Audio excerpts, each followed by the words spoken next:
Alrighty, so yeah, Barkhausen criterion, it's needed for something to become an oscillator. So it essentially says you need a loop gain of 1, so the entire circuit as you go around needs a gain of at least 1. It can be greater, but it needs to be at least 1.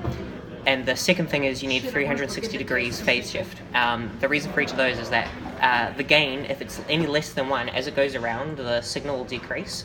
So towards infinity, the signal will just increase to nothing, and it's 0, and so nothing oscillates. Okay. Whereas if it's greater, it gets bigger, and so it can oscillate, because the signal is always present. The reason for the 360 degrees phase shift is you go around 360 degrees, you're back at the same point. You go anything less, and you're going to get 2 different waves at the input. And if they're different, you're going to get destructive interference. And so over time, they'll continuously destruct until, again, you've got no signal. So you need them to be exactly the same so that they constructively interfere. And so build again so that you always have a signal. So those are the 2 requirements. So the fuck's that called?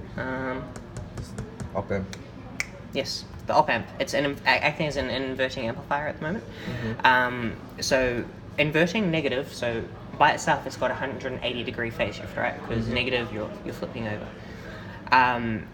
The reason it needs a gain, and it's got a gain of about 29, is because these RC networks, 3 of them, each one contributes 60 degrees. So 60 plus 60 plus 60 is 180 degrees. That's your other 180 degrees to get the whole 360 phase shift. Because those are passive components, they've got a gain less than 1. As the signal goes through, it loses strength. So in this case, it happens to be 1 over 29, which is less than 1. So this has a gain of 29 to make that at least 1. That's your 360 degrees and your gain of at least 1, so it works in this case.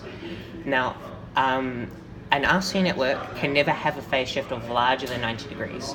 It can technically have a phase shift of 90 degrees, but it approaches 90 degrees as you approach infinity.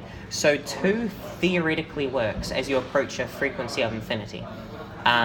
The fact that it's at infinity means we can never get it practically.